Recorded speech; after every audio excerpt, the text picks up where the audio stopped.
Laztanak. Bigarren harri koskorra. Buktegiko arduradun agurgarri hori. Carlos Zizabasola nauzu, euskalaria, itzultzailea, eta apal-apalik esanda baita poeta ere.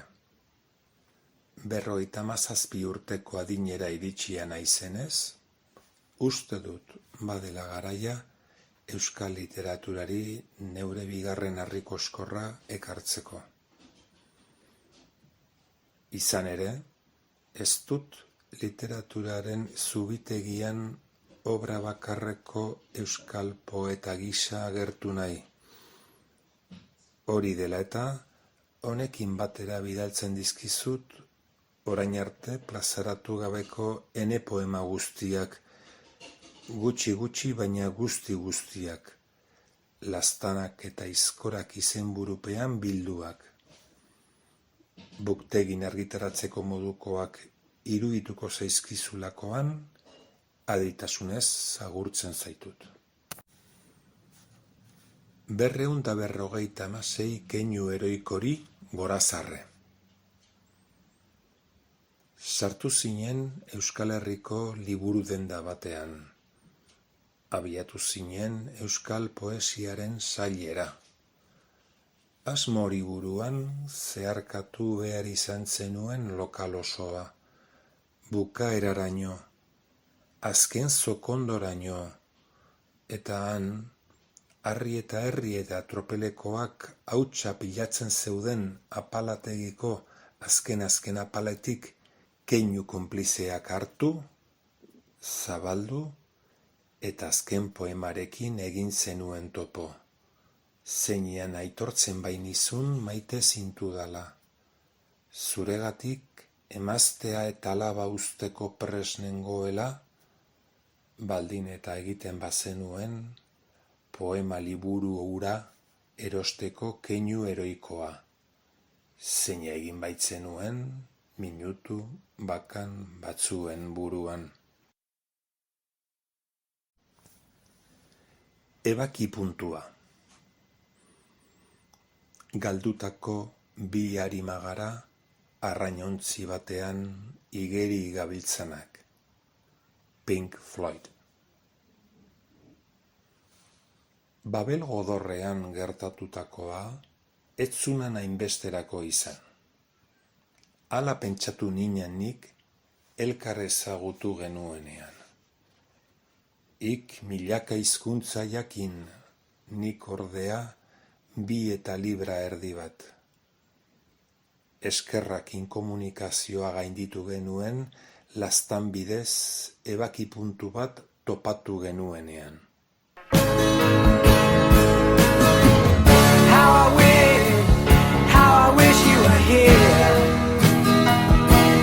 We're just two lost souls swimming in a fishbowl, year after year, running over the same old ground. What have we found? Same old fears. Wish you were here. Ez hain arrotza. Bada ari me ikusezin bat, oharkabean, gu bizi izan gabeko geure iraganarekin lotzen gaituena. Hala nola gure arbasoen mintzoarekin hizkuntza hori arrotz gertatu arren. A.O.k, bide nabarra esanda alabaren bitartez, zorrotz galarazi dit inizial horien atzean lubakitzen diren izen deiturak neure irakurle ugariei jakinaraztea, inizialen aldeko autu horrekin datu babesa bermatuz eta aldi berean bere izena eta ondorioz bere izana partzialki ukatuz. Alboko kalteak.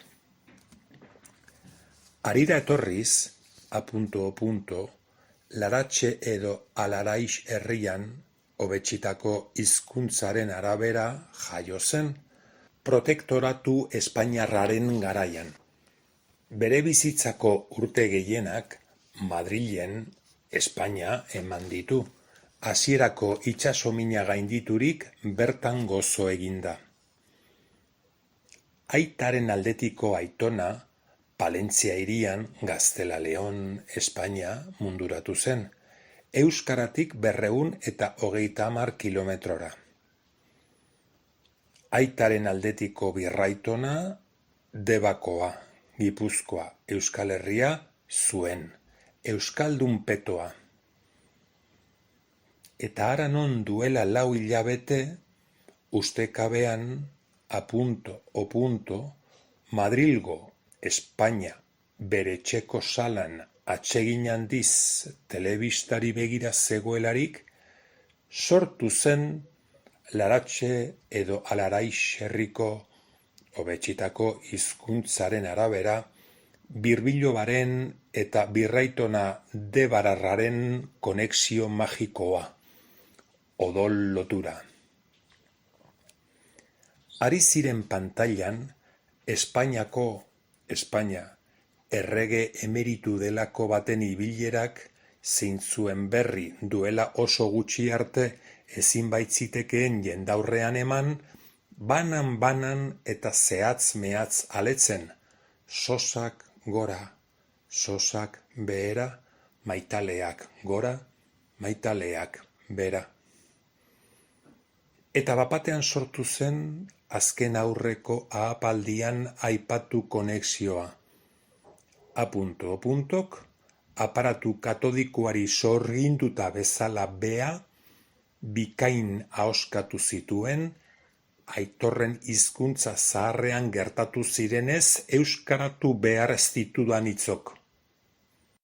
Monarkia kanpora! En el temps dels radiocassets. Audiokaseten garaian, Hego Euskal Herrian zinten garaian, artisau lana zen kanta bat 11 aldiz entzuteko modua sortzea. Pletina bikoitzean zinta originala eta zinta hutsa, Virginia deitzen genion orduan, sartu eta zinta hutsean kanta behin grabatu, birritan, 11 aldiz. Eta hala, 11 aldiz entzun, 11 aldiz dantzatu, dantza ezin lotuagoan, Supazter txokoan, Maria del Mar Bonet handiaren Jim doinu gozoaren arrimuan.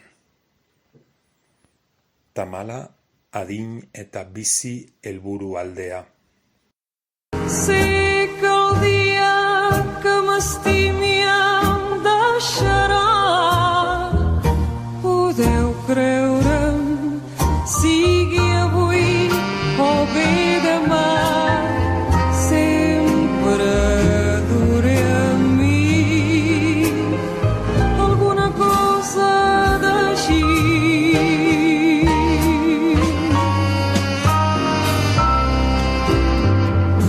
Sempre duré a mi alguna cosa d'així.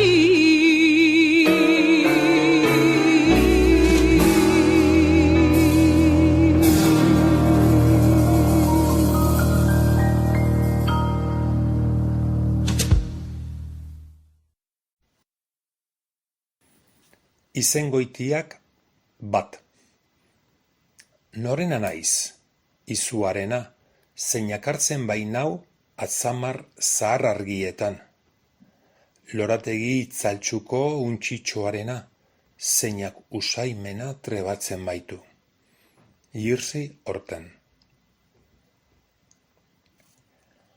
Karel Gilek, Václav Gilek, Jirsi Jakub, eta batez ere, Jirsi Horten izengoitietan lubakitutako Jirsi Ohrestein poeta txekiar judua, joan den mendeko 40ko hamarkadan protektoratu alemaniarraren garaian 22 urte zituela, 22 anbulantzia batek Anbulantzia batek hil zuen azpian harrapaturik. Ez adinak, ez naziek, ez ambulantziek, ez zioten poeta gorenetakoa izatea eragotzi. Irse, Txekiarrez gain, Mercedes Sosak eta beste bakan batzuok soilik zuzen ahoskatzen dakigun izena. Jurgi edo Gorka euskal ordainak ahoskatzea den errazarekin. Ezin elkar gehiago maitatu. 80 urte eta 11 hilabeteko aldea. Udalerri berean. 2 pelotoi, matxinoz osatua bata, zelula zoruz bestea. Ez zuten elkar ezagutu, ez zieten elkar ezagutzen utzi. Eta, hala ere, ezin elkar gehiago maitatu. Belardian etzanda bata, 1928an, bakarrik. Ohean etanik bestea, 2019an, Belardiko hilotaren bilobez eta bilobez inguraturik. Kafe esekia bat. Pragako taberna baten izenak kafe esekia esan nahi du. Antzina, edonork bertan bat hartu eta 2 ordain zitzakeen. Halaber, edonork baldago hemen kafe esekirik galdetu eta baiezkoan hartzezakeen. Gorroto dut karitatea, baina maite dut kafe esekia. Kafe esekia 2.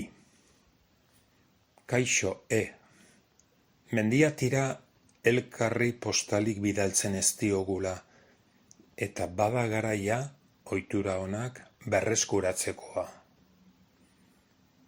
Abenduan egin nuen Pragarako bidaiakoa da postal hau. Tabernaren izenak kafe esekia esan nahi du. Antzina, edonork bertan bat hartu eta 2 ordain zitzakeen. Halaber, edonork baldago hemen kafe esekirik galdetu eta baiezkoan hartzezakeen. Gorroto dut karitatea, baina maite dut kafe esekia. Elkarri postalak bidaltzen genizkion garaian maite zintudan beste edo are gehiago. Amodio morfologikoa. Kaixo bakar bat oihartzundu zitzaidan ziplo etorkizunerako estrata urratu nahian. Kaixo baino kaixoago, zenbat eta kaixoago, orduan eta kaixoago, kaixoz kaixo, kaixori kaixoena, kaixoren kaixoz, kaixotegi, kaixotasun, kaixomendu, kaixokor. Amodio morfologikoaren diosala. Dena den. Eta agian, denborari eta gravitazioari garaitzeko modu onena da, murruen gainetik pasatzea aztarnarik utzi gabe, itzalik utzi gabe. Marina Tsvetaeva. Gaitza da 50 urteko adinera iristea, ezbeharrak bata bestearen gainetik pilatzen zaizkizunean. Hala pentsatu bide zenuen Marina Tsvetaeva, Elaburga herriskan deserriraturik urkatu omen zinenean. Zaila da dirudun jaio arren, alaba txikia umezurtegian gose ziltzaizula onartzea. Nekeza da senarra eta beste alaba espioiak izatea egotzita torturatu dituztela asimilatzea. Dena den, Marina Tsvetaeva, amodioaren kolore orotarikoak gozatu zenituen. Zure garairako eroitasun nabarmena. Poesia idatzi zenuen. Egokitu zitzaizun denborarako ausardia. eta poliziek atxilo egin eta galdekatu zintuztenean, zeure poemen itzulpenak irakurri zenizkien erantzun bakar gisa. Gaitza da 50 urteko adinera iristea, ezbeharrak bata bestearen gainean pilatzen zaizkizunean, baina gaitzagoa da ezbeharrak gorabehera bizitzari eutsi nahi eta elaburga herrixkan deserriraturik, suizidioz mozorrotutako hilketa pairatzea. Gumer bat. Sukaldean zutik gosaltzeak badu abantailaren bat, naiz eta ohitura hori maiz gaitzetsi didaten. Gosaltzeko modu horretaz damutzear nengoenean gertatu zen miraria. Tostada eta kafesnea hartzeaz bat, leihotik begiratu, eta bizilagun kutuna ikusi nuen, 95 urte, tripaundi, olentzero, Ines emaztea besotik helduta zeramala, ataritik furgoirako bidaia egunerokoan. Ines beti ere dotorea ibilgailura igo, eta nik so egin nien senarraren begi beti ere maiteminduei. Tostada guzti zitzaidan, baina estreinakoz, ez kafesnera jausita. Gumer, bigarren zatia. Baudelaire leitu dudala egiaztan ezake poema honetan, itsasoetako albatros txori handiak divertimendu hutsez eizatzen dituzten marinel gazteei erreferentzia eginez. Dickinsonen eraginpean idazten dudala, Txilarren begiak ikusi ditudalako itxurak eginez. Mistralen obra osoa irakurrita daukadala, azuzenak diruditen musuak lerrootara garraiatuz. Baina ez, inondik inora ez, zilegi bekit esatea, sukaldeko leihotik begira nagoelarik sentitu dudala poesia, inoiz poesiarik irakurrik gabeko norbaitengan haragiturik. Gumer, 3. Ba omen zen itsaso izeneko ume moko bat, egun batez, arropa esekitzeko pintza batean, amaren izena txukun idatzi, eta ondoan bihotz bat are txukunago marraztu zuena. Urteak eman ei zituen amak pintza hura ikusi gabe, harik eta bere gogotik ere aienatu zen arte, sekula existitu ezpalitz bezala. Gumer 4. Telefono hotsa. Egunon, Carlos. Igo nire etxera zerbait daukateta zuentzat. Esaneko igo naiz eta txintik esan gabe, pintza bat luzatu dit paper mutur bat oratuta daukana. Etxera jaitsirik irakurri dut paperak dioena.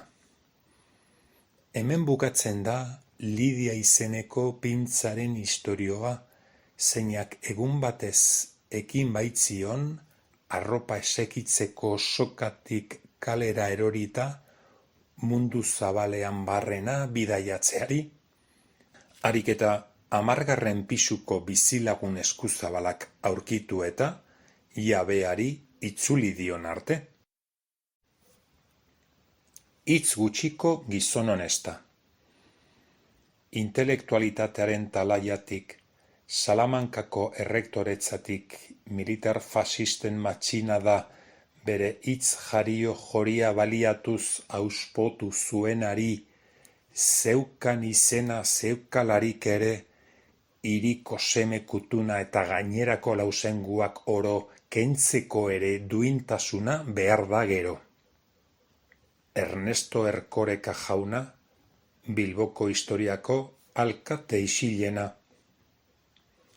Aginte makila izan zuen garaizailetan, bere mundu ikuskerarekin bat ez zetozenen laguntzaile. Sasoi ilunetan, bere mundu ikuskerarekin bat etzetozen zenbaiten lekukotzek, bere salatzailearen barne, babestua.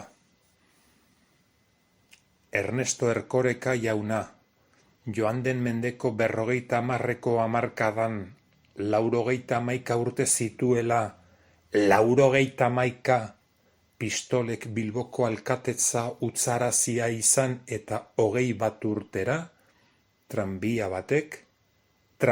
batek jota hiltzen.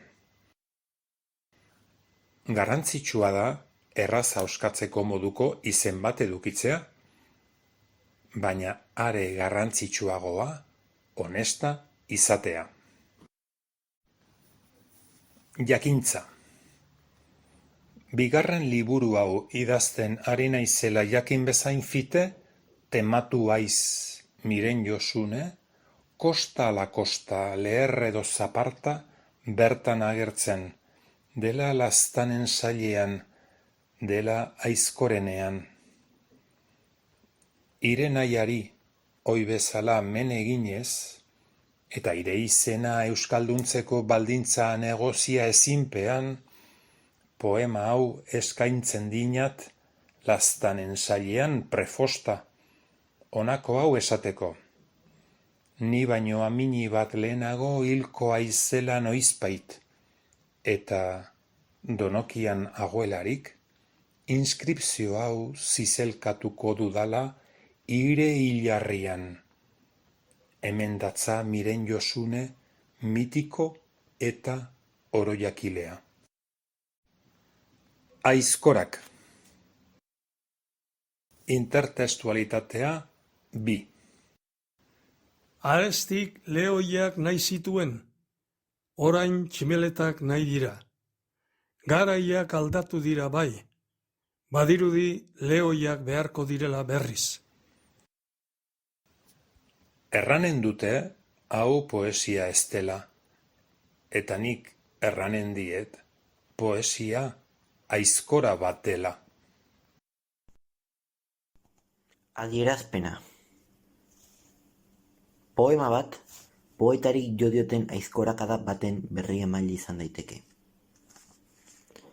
Edo poetak hitzaren bidez norbaiti mendekuz diotako aizkorakada baten adierazpide. Edo poetak bere buruari jotako aizkorakada baten aitorpen. Edota poetaren begi edo belarrietara iritsitako munduko aizkorakaden leiho. Halako poemak tartekatuko dira atal honetan, oinazea, neurea edo besterena espal bihurtuz. Izengoitiak 2. Idatzi dinat poema bat pintzari buruz, esan diot. Irakurri egin diot eta berak barre zantzoka. Ez aldu gogoratzen zer esan nian pintzaren kontu hori gertatu zenean? Idazkera hura etzela itsasorena, heldu batena baizik, eta hori gutxi balitz bezala, eta ik ongi dakianez, itsasok sekula ez didala Lidia izenez deitu, ama izenez inoiz deitu ez didan bezala, Lili, Lolo edo Nebado izengoitiz baizik. Kafe sekia 3. Aupai, irakurri diat atzo berrian argitaratu ziaten testua. Zorionak, asko gustatu zaidak, bainaren esperoan ni. Interesgarria duk hor kontatzen duana, bainaren esperoan ni. Baina, esan behar diat, ezertaz idatzi aurretik ondo dokumentatu beharra dagoela, lotsagarri ez geratzeko. Aipatzen duan usadio hori ez duk soilik Pragako taberna horretakoa, eta areago, ez zuan han sortu, Napolin baizik, zehaztu gabeko garai batean. Iturburuak ez dituk horretan ados jartzen. 19. mendekoa dela ziotek batzuek, 18garrenekoa omen duk beste batzuen aburuz. Agian 17garrenekoa, edo Erdi Arokoa. Eta hik bitxikeria gisa kontatzen duan hori, azken hamarkadan zagok mundu zabalean barreiatua. Eta izena duenak izana duenez, hik txekiratik itzulita kafe esekia deitzen dioan horrek, badik ordaina hainbat hizkuntzatan. Kafe sospeso deitzen zaiok Italian. Suspendu kafe, herri frankofonoetan. Kafe suspensu, lusofonoetan. Kafe pendiente, Latinoamerikan eta Espainian. Suspended kafe, herri anglosaxoietan eta planeta osoan. Eta aztura berpizturik, sare sozialen bidez global bihurtzeraino edatu bazen, literaturari zortzioagu. Tonino Guerraren ipuin bati eta Luciano de Crescenzoren liburu bati hain zuzen ere. Ekintzaileek eta onlineko marketinean adituek, ohitura napolitar ura negozio bihurtu zitean domeinuak erosiz, webguneak eta Twitterreko kontuak sortuz. Kordobako Rio Cuarto hiria, udal ordenantza baten bidez, atxiki zitzaioan modari. Kafe pendiente, kafe sospeso, Cafe for All film dokumentala 2015an ekoitzi zian koprodukzio argentinar, italiar, estatu batuar batek, eta 2017an, jakina, Netflixek erosi. Google Mapsen bidez jakin zitekek non dauden ekimenari lotutako taberna eta jatetxeak. Orainik maite aldu konpai elkartasun anonimoaren ikurra omen den kafe esekia? Kafe esekia 4. Europako Coffee Share webgune guztietan sartu eta apuntatu ditut ekimenari hiri bakoitzean loturiko tabernen izen eta helbideak. Zarpail jantzi eta hasi naiz kontinente edadetuan barrena bidaiatzen, zerrendako taberna bakoitzean galdetzeko ea kafe sekirik baote daukaten niretzat. Please, do you have a suspended coffee for me? Per favore, c'è un caffè sospeso qui per me? S'il vous plaît, avez-vous un café suspendu pour moi? Eta abar babeldar bat. Taberna guztietako bezeroek, direla hipsterrak, direla mapiak, martetarra banintz legez egin didate so. Taberna guztietako zerbitzariek, ingeles zakarra ahoan eta gorrotoa begietan, ezetz oiukatu didate. Red Crosseko lehiatilan emango dizkidatela nahi adina suspended coffee. 07ko garaietan idatzitakoa. 07 aurrezenbakia markatzen den guztietan, erdirekitzen da zirrikitu bat ez dut ulertzen landiara garamatzana. Han makina bat gerriko saldu dizkigute, onustean antza besterik ez, zeren ezpaitigute gerrikook urkamendien self-servizerako baino balio. Eta ahitu dira ari komunikatzaileak, eta etenda solasa, Persiako tapizak eta Beiruteko Granada jaurtigailuak erosten ditudanetik nire auzoko hipermerkatuetan astean behin arratsero, eskudiru edo arma eskuan sistema baliatuz. Zure keinu faltsuak. Egizu kontu zure keinu faltsuak ligako emaitzak bezain ongi dazaguzkiela munduko basajaun bakartuenak ere. Harridura bidean jarri naute zenbait ezezagunek eta bidezidor lokaztuetan zendu naiz deshidrataturik. Patua diote, alabeharra omen, zoria baitaukate erlijioaren parekotzat, zientziaren osagarri. Maitasun estalindarra. Urrats berde martzial batek biren ulua du urratzen. Asfaltoa amildu egin da, berde ere martzial ere baden giza dirdaian behera, hemenetan badaezpadako amaiera izango duen jolasa irudikatuz. Ez dago ez efektu kontrolaturik. Ustekabeak tenk egiten dio kordelari. Alabeharrak sehaskatik bertatik hautsi zuen esku korapilo bat, batera eginiko ulua, urrats berde martzial batek, han eta hemen orbandua. Lotsa. Lotsa. 5 letra izuaren mugan. Handik betikotasunerainoko estrata ukitu ere egiten ez dutenak. Ez dugu deusik espero. Ez gaitu zerga erotikoen zamak ikaratzen. Biluza irmo bat susmatu da hitz handios bakoitzaren gibelean.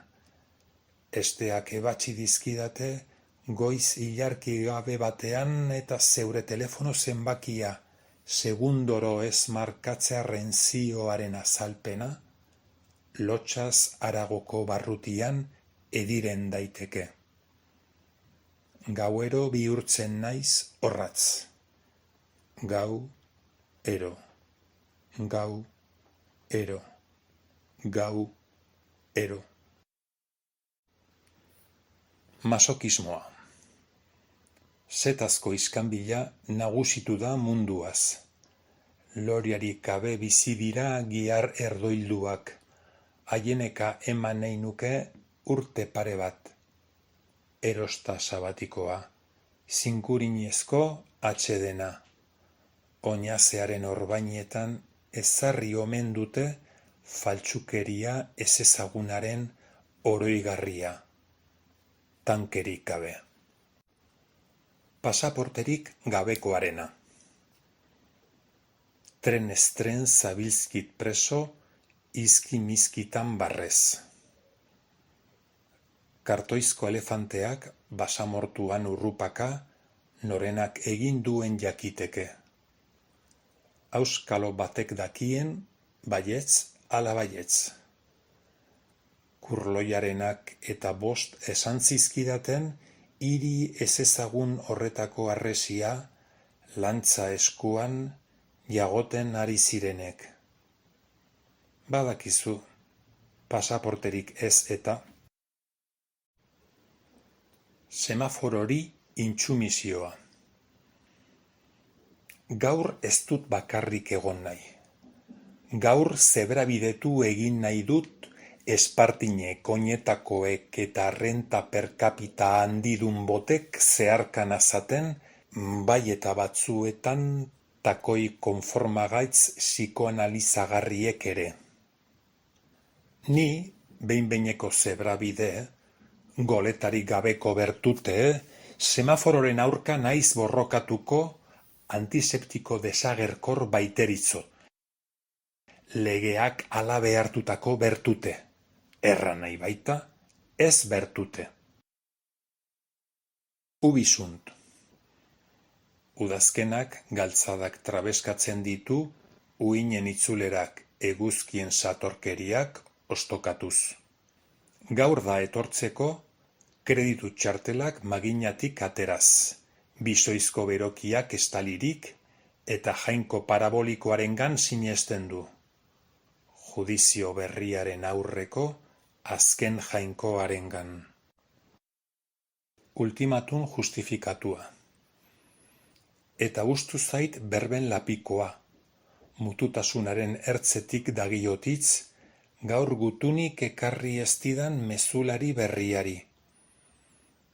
Asaldatzen nauzu, besterik ezean, beste norbaiten diosalaz, zeingo jogu. Ene telegrama hark bai ala ez soila eskatu eta horra hor ahozko tiroketa.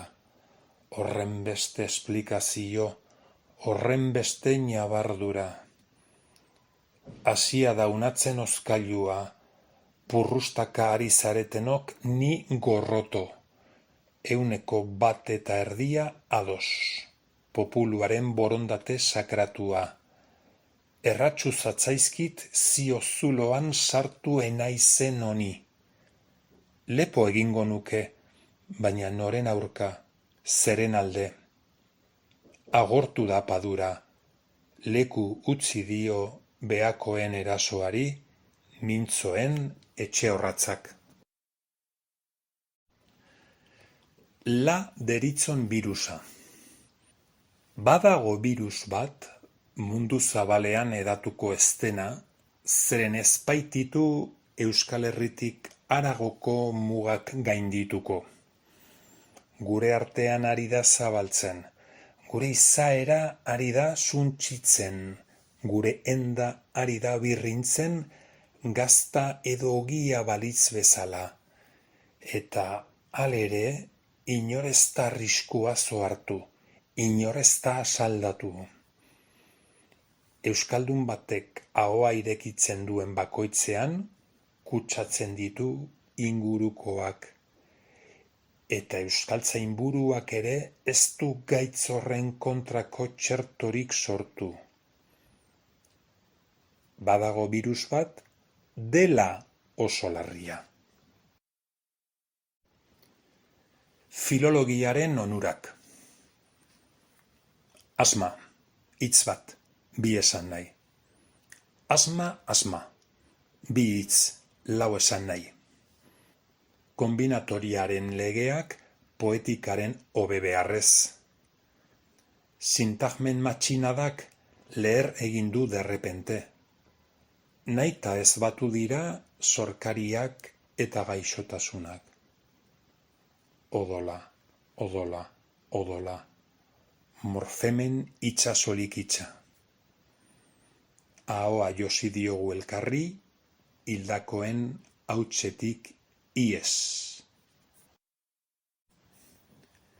Jinkasak dena sendatzen du. Zenbat ikono eraitsi diren, zenbat gorpuz bihurtu diren gorpu beste ikono batzuen izenean. Zenbat tenplu eraiki diren beste tenplu baten barnean matrioskak balira bezala. Katxi bat jinkas edan behar dut orain. Urrup, ikono sarraski eta triskantzari gabeko errealitate bat irudikatuko badut. Eta bihar badakizu. Ikonoklastaren ajea. Elipsiaren mugak.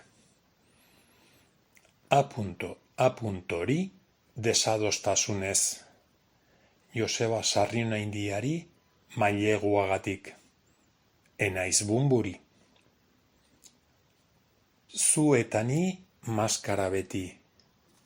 Lengoaiak beti jakintxu dituen bertute handienetakoa dugu elipsia, baina neurrizkoa, argia, murriztapen jakin batzuei egokitua, laburtasun edota errima efektu hutsaren aitzakian bedeinka ezin daitekeena.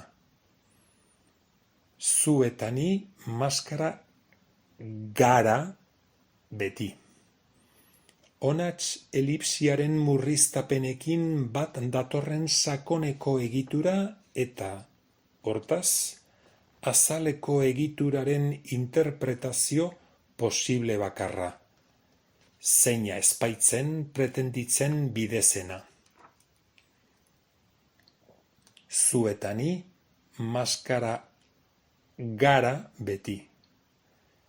Esloganaren egileak nahi izan gabe ere, publizitatea eta poesia gurutzatu diren leku miresgarria. Gutxieste mailak. Pentsamendu bakarraren etsaioi zilegi zaigu desadostasuna adieraztea eta obligazio onartzea. Ez ordea, norekin ere bat ezpaikatoz, hari izena eta ondorioz izana ere ukatzea. Perfektua enaizenez, baina ez erabat imperfektua, inizialez eta letra xeez aipatu dut berori, aurreko poemaren eskaintzetan. Besteren izenaren eta ondorioz izanaren ukazio ez erabatekoa. Nor bai, nor ez. Pontifikatzen du poetak Parnasoko pulpitutik. Ez da nahikoa lerroak haustea, poema on bat egiteko? Edo agian, ez da nahikoa lerroak haustea, poema on bat egiteko? Eta abar kombinatorio bat. Eta Neronek apal-apalik erregutzen diot, poeta agiria opari diezadala abuztuaren 20an, amanitaz erditu zen egunaren urtemuga horretan, utz diezadala Mexico United States Barrier hori zeharkatzen. Ez ditzala poliziak eta soldaduak bidal Rio Bravora, Sonora edo Chihuahuako basamortuetara, Colorado ibaira edo Kalifornia behereko iparraldera ni errukirik gabe tirokatzera. Parnasoan poeta igeltzero gisa lan egitea beste asmorik ez darabilt, bere burua poetatzat daukaten hitz metatzaile horiek, barrier hori, gaindi ez dezaten. Bi kolore baino ez. Papa, jo vull ser torero. Papa, jo vull matar toros. Papa, jo vull saltar ruedos. I ai, papa, jo vull ser torero. Inbidia diet Euskal Herriko euskal idazleei. Izan ere, artefaktu katodikoak elkarrizketatzen dituenean argitaratu zaien azken liburua Izpide, salbuespenak salbuespen, atzealdean itsasoa izaten dute dekoratu gisa. Kantauri arroa, kresalaren kokalekua, edo mendia. Euskal mendi musker eta sorgintzaileren bat, Garoako aloinaren tankerakoa. Euskal idazle madrildar naizen honi, ordea, elkarrizketarako agertoki transgresorea, adjektiboa ez da nirea, proposatu zidaten. Iruñeko zezen plaza, ez itsaso, ez mendi, baina eskerrak, Euskal Herrian kokatua, eta ez Pozo Blankon edo Rondan, eskertzen diet detailea. Tira, pentsatzen jarrita, ez diet eskertzen, ez dago eta zer eskerturik, zeren saioa ez baita inoiz Euskal Herritik kanpo egiten. Grabazioaren eguneko gauean, Iruñeko zaldiko maldiko kultura elkartean, bi lagun jakintsurekin berriketa eta edanaldi atseginean ari nintzelarik, hara non haietako batek, zezen plazaren erdian ageri nintzeneko bi argazki erakutsi zizkidan, txio batean argitaratu berriak. Egun gutxiren buruan idatzi nion aurkezleari, mesedez, favorez eta arren erregutuz, saioaren zati nagusian nire atzean ikusten ziren barrerako kolore gorri horiak atzeman ez zitezela postprodukzio trikimailuren baten bidez, hala nola kolore aniztasuna zuri beltzera murriztuz. Lasai egon nintekela erantzun zidan. Zure atzean ikusten dena, ez da bandera bat, baizik eta bi kolore, estatuko erkidego batzuek ere euren banderetan erabiltzen dituztenak. Orain, urte eta erdi igarota, sumindura arindurik, denboraren joanak ematen duen hausnar aukera baliatuz, harritzen nau nola Espainiar peto-petoa izaki, ez zidaten eskatu monteraz, kapotez eta traje distiratsuz agernendila plazan, nola eninduten zezen baten aurrean jarri euskal literaturaren zaleei erakuts niezaien txikuelinak, bularpaseak, manoletinak eta igel saltoak, nire espezialitatea egiteko dudan doaina. Eskertzen diet detailea. Kafe zentzuz betea. Kafe bat aurrean duzula eserita egoteak zentzua izan dezake. Erraza da. Nahikoa da ekimenari atxikiriko kafetegi atsegin batean sartu eta te, kafe edo beste edari edo jaki batekin batera zentzu bat eskatzea 15 koroa txekiarreko prezioan. Zentzu bat ordaintzen duzun aldiro, elkartasun keinu konplize bat egingo duzu.